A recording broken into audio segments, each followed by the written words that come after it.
Welcome to the Fantasy Champions Fantasy Football Podcast.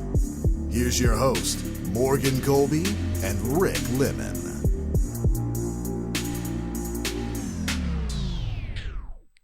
Welcome back to the pod. My name is Morgan Colby. I got Rick Lemon. My name is Morgan Colby, and I got Rick Lemon with me as always. We are back. If you listen to our start show on Friday, you now have to listen to our sit show. These are freaking 6 players that were just get them out of your starting lineups. We don't want them for week 5 because they're not good. Yeah, we give you the starts. That's strong. Time to give you the buds. Yep, every week. So we'll get right into that content because I feel like there's no need to continue introducing ourselves here. Before we jump into the main portion of the show, please follow us on any social media platform. Type in the FF Champs of the Fantasy Champs. You can also find me at Morgan Colby _FF and Rick at Ricky Lemon _FF on Twitter. If you're listening on Apple Podcasts, Spotify, Stitcher, or any other podcasting platforms, please leave a review, share this pod with your friends. If you're watching on YouTube, subscribe, click the bell for notifications, like, and comment down below. I really appreciate the show support, so please do that. All right, you ready to talk about some sit players? Any thoughts about we're one day away from week 5? Any thoughts? Yeah. Thoughts? Any permissions for us? Premonitions? I don't know. Go check my Twitter to find out. Oh, whoa! 26 and 31. I'll mention it every show. Last 31 bets. 26 and 30. The bet. See, hey, next year we got to get the bet show going here. Yes, sir. That's all NFL, right? Oh, yeah. All NFL bets. Oh, okay. All right, yeah. That's great. All right. Let's talk about players you have to sit for week 5. We're going to talk about 6 guys, 2 running backs, 2 wide receivers, 1 quarterback, 1 tight end, and Rick's tight end sit of the week over there. Should be interesting. I didn't even look at it until I see it right now. Thank you for putting that guy on the list because I'm pretty sure I'm playing him in a league. You are, I think. Let's go. The main league. Let's go. You love that. These are the weeks I lose because I get 33 points from Drake London on Thursday night. Yeah. And then I'm like, easy win. And then I choke. Sunday happens. There's that. But the team I'm playing is projected to get 102 fantasy points this week. So, in a PPR league, that's not great. If you're listening, I apologize. Okay, let's talk about this. Number 1 is Rico Dowdle at Pittsburgh. Yeah. How are we feeling about Rico Dowdle, Rick? I don't hate him. Maybe not this week, though. I think he's the best running back that they have, but it's not saying too much. I read a trade. He's 50 years old. I read a trade target show earlier this week. Yeah. Or article on Fantasy Pros, and somebody referenced Dalvin Cook as a trade target. He's on the Dallas Cowboys. He is. I think he's on their practice squad. He's there. He exists. But anyway, what were you saying? And I don't think he's. Yeah, I don't know. That's interesting. But yeah, no. For Dwaddle, he's up against the Steelers this week, and the Steelers have had one of the best defenses in football. Sure. If not the best defense in football through the first few weeks of the season. Outside this past week, kind of got cooked. But against running backs, they've been very, very, very good. This could be a very gross game. And Dwaddle, even though I don't hate him, isn't at the point yet where he's good enough for volume. Like he needs to have a touchdown or he needs to be very efficient on a weekly basis to play. And against Pittsburgh, the odds of that happening just go down. For a guy who's only going to get around 12 touches, it looks like every single week he's had 11 or 12 every single week from week 2 to week 4. So 11 to 12 touches against a defense like Pittsburgh is just not going to be good enough to be someone you should be putting in your starting lineup. Yeah, I think when the season started, there was definitely some conversation about okay, the Cowboys, this is going to be a team that definitely goes after running back in the draft. Jerry Jones is going to be like, oh my God, we need to get a running back. But the Dowdle was going to be the starting running back for this team. I put him in the same bucket as the Cincinnati Bengals with Chase Brown and what the hell is his name? Zach Moss. So it's like, but they're just a bunch of mid running backs on a football team that if they're on a good football teams, maybe they'll put up production. You draft them to see what happens, and it doesn't really work out. So Dowdle is kind of in that ilk. Yeah. I think Dallas is going to be like Baltimore a few years ago, just searching for a running back. The Justice Hill, Gus Edwards teams. Yeah, like exactly. And that's why Dalvin Cook is being talked about, because there's no running backs for Dallas right now. And Zeke's too old.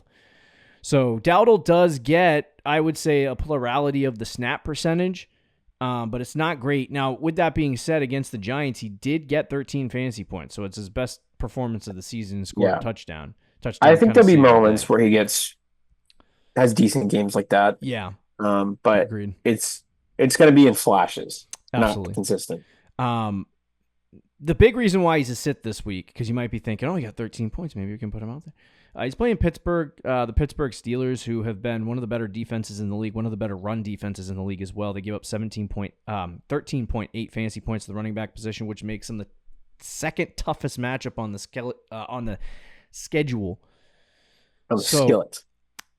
Yeah, he's going to have a tough week. I think this is going to be a week where Dallas is going to pass the ball, and they'll find ways to do it there. And obviously, Dowdle has been kind of, if you look at his snap percentages, splitting. So just not a good start this week or really moving forward. Yeah, no, I agree. Okay. Number 2. We're going to talk about just what I just said, the Bengals running backs. Give him a little sneak peek. Yeah, because we got Zach Moss and we got, what the hell is his name? I just said Chase Brown. Chase Brown, thank you. We're at 23 fantasy points this week. Yeah, hey, 20. There you go.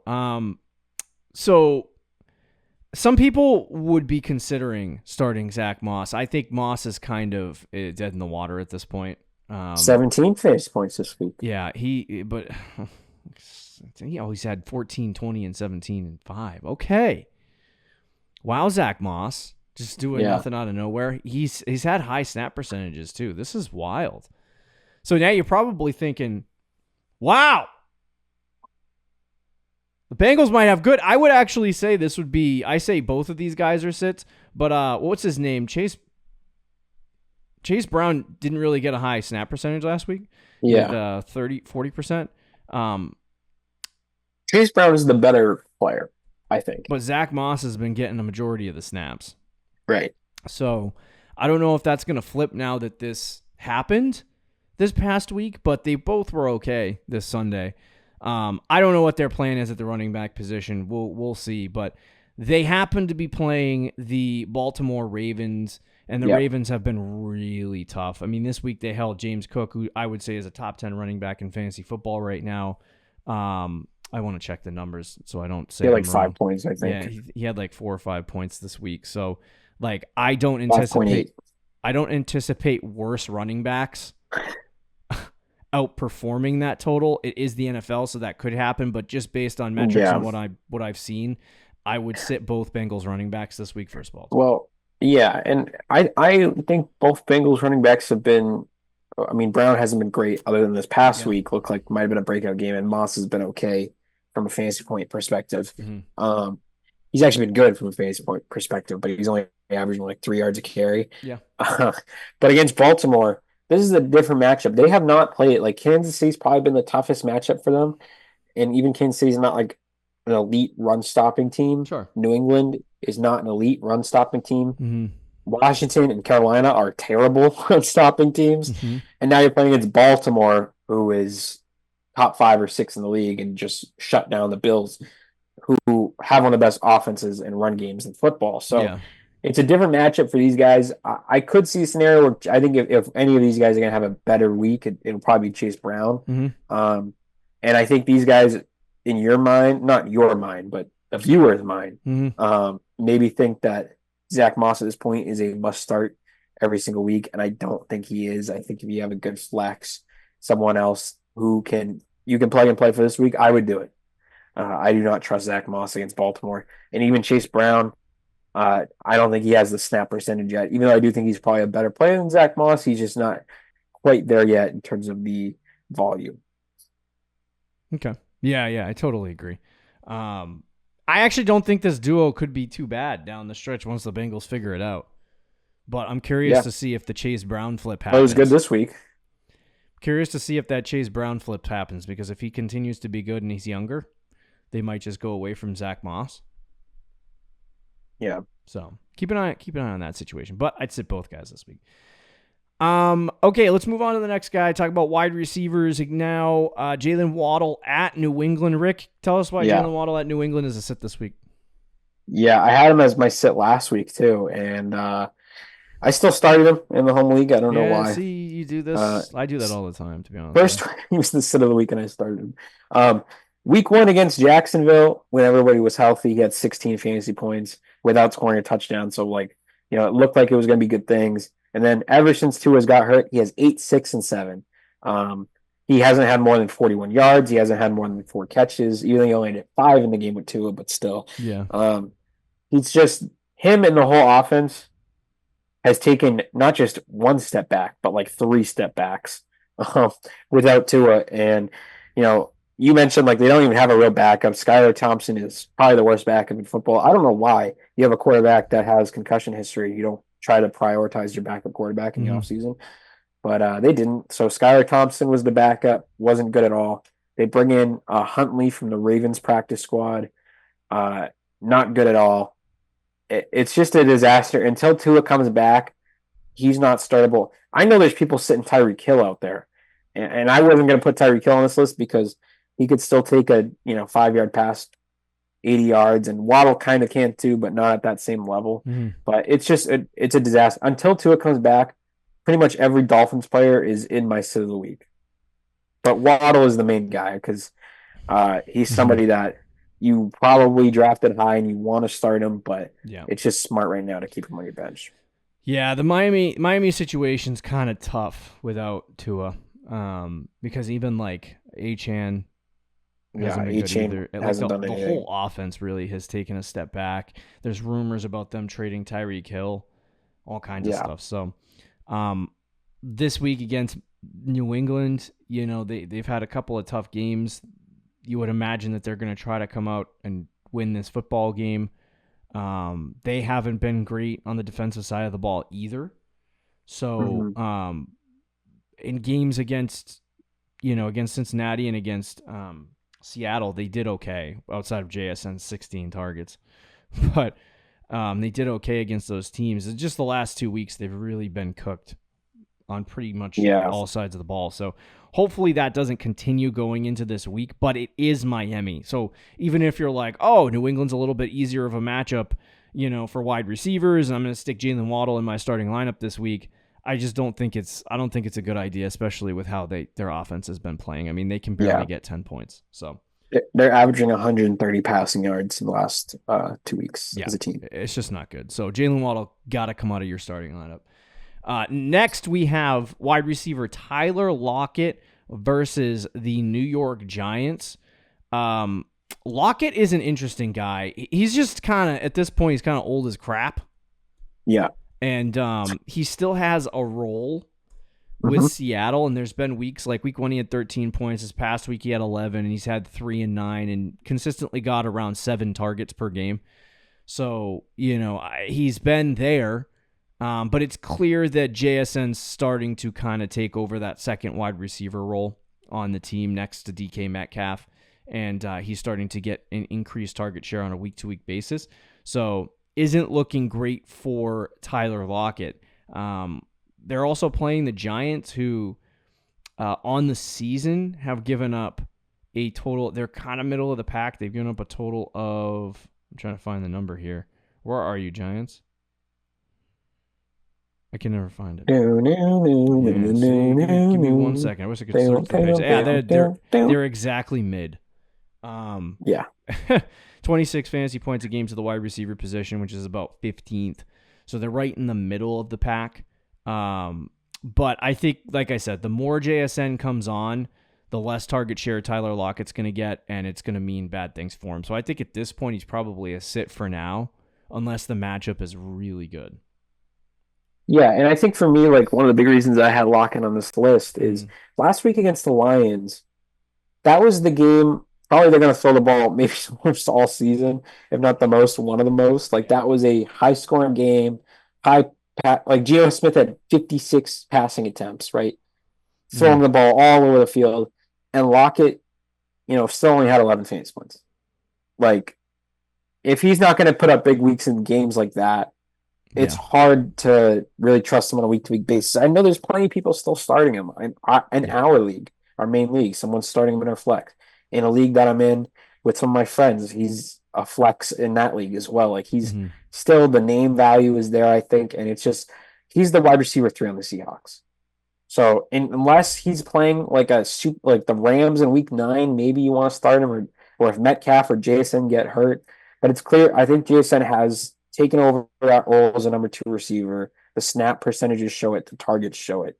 And Lockett could still have moments, still maybe have good games, but overall you're not trying to start him. And against the Giants team is a mess right now. Mm. I wouldn't be surprised if this game's out of reach in the third or fourth quarter, and we just don't see a lot of passing from the Seahawks.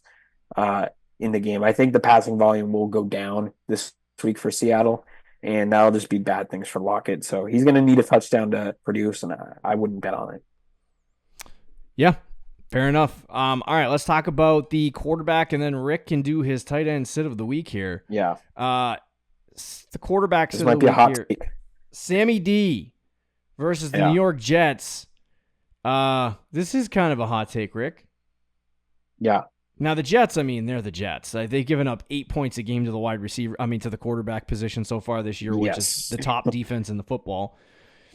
And I do think the hype surrounding Sam Darnold is obviously warranted. He's been great. The home dog has 12 touchdowns, 11 touchdowns to start the season here. And he's been fantastic fantasy football wise. These are numbers in a 5-point touchdown week, so forgive me, but 17, 22, 27, 24, all really good numbers regardless of whether they're in 5-point or 4-point touchdown leagues. So he's been producing. He's been the QB5 on the season so far. So I like he's been great, but I do think that there is going to be a come to Jesus moment with Sam Darnold where he is just going to collapse internally at some point, and he'll come back down to earth. That doesn't mean I don't think he's going to be good for the remainder of the season, but I think he really Green Bay's a decent defense. Houston's a decent defense. San Francisco's they've been on the struggle bus defensively this year, to be honest with you. So you would think those 3 teams are like, oh, they're good defenses, but it hasn't been as tough as you think it is. And then they played the Giants week 1. So the Jets being as good defensively as they are, it's going to make it extremely challenging on Sam Darnold. Not to mention, this dude doesn't seem like the most mentally tough person that we've seen. He's playing his old football team. So don't know if that's going to have an impact or play in the game, but I would sit Sam Darnold this week. I'm with you, Rick, on this New York Jets situation. It's going to be a tough matchup for him. If you have to start him, it is what it is. But yeah, that's actually one of the only things that scares me is it could be a revenge game. Yeah, if Darnold just throws 5 touchdowns. You think Sam Darnold's about revenge? No, no, I don't. I actually don't mind Darnold. Like, I think he's good, but like we know he's not finishing as QB5. Like, and I think he's been good. Like, and I've always liked Sam Darnold, so I'm happy for him. But I don't think he's going to be a top 5 fantasy quarterback. I think this is the week where it kind of comes back down to earth. And yeah, he has had some tough matchups and has played pretty well. But the Jets is the toughest in football. Say what you want about like the Jets overall, but their secondary is legit. Like Sauce Gardner, DJ Reed, they have a good pass rush. So this is the biggest test for him. And even if he plays well, like I don't really see him putting up big fantasy numbers. Mm-hmm. And I do think he's going to have to come back down to earth. Overall for the season, I'd still think he's actually pretty good and better than, like, I know Fantasy Pros, I think consensus rest of season rankings says him as like QB 16. Mm-hmm. I think he should be more like QB 13, QB 12 because the offense around him, like you got Justin Jefferson, Jordan Addison, TJ Hawkins coming back, Kevin O'Connell's a great offensive coach. Like I think he's in a very good situation where he's going to have big weeks. But I think he hasn't had a bad game yet. Like the Giants is probably his worst game of the season, and he still was okay. This is probably the week where it's like, okay, everybody pump the brakes. He's not winning MVP. Like, it's still Sam Darnold at the end of the day. Mm-hmm. Even though he might be better than people thought, and Yeah. maybe he can revive his career like Geno. Like, let's just pump the brakes a little bit against the Jets, who are just, like you said, 8 points a game to quarterbacks. Like, that's ridiculous. I don't see a world where he gets 20 plus. I'd be shocked if he goes out against the Jets and throws 4 touchdowns. He might be the MVP of the league, like legitimately. Oh yeah, that starts to come on. Oh, what was I thinking yesterday? Big Kirko, man, he's got to be up there too. Yeah, I mean after last night, yeah, 500 yards, 4 touchdowns, yeah, for real. Okay, good valid points on Sam Darnold there. Who is your tight end sit of the week here, bud? Mine is Zach Ertz. I think he's been a start for a lot of guys every single week. But I don't know how this game's gonna be gross. It's against Cleveland. I know Washington offense has been great lately, and Jane Daniels has been great. This game could be a comeback down to earth when Cleveland is pretty good on defense, and they shut down Brock Bowers last week for the most part. I think he had 3 targets, 2 catches. Zach Ertz this past week, 3 targets, 3 catches. Like, if he's living at 3 targets a game, I wouldn't be starting him. I know the tight end market's so bad. Like, Zach Ertz has not had more than 10 fantasy points this year, and he's tight end 10. So you probably have him and you're starting him because the rest of your tight ends suck. Yeah. But I would pick somebody else up. I think you have better options out there than Zach Ertz, who's probably going to get another 3 catches for 20 yards. For sure. Okay, there you go. There is a whole list of sit players for the week. There are your starts, your sits are done, your waiver wires are done. Now you're ready for week 5. Can't believe it's already week 5. Be sure to get these guys in your lineup. We do have one more show on Sunday morning that's going to be launched, trade targets, so you can get your targets in your lineup. See you later, guys. Thank you for listening to the Fantasy Champions Podcast. Make sure you subscribe on iTunes and YouTube, and follow us on Twitter @TheFFChamps.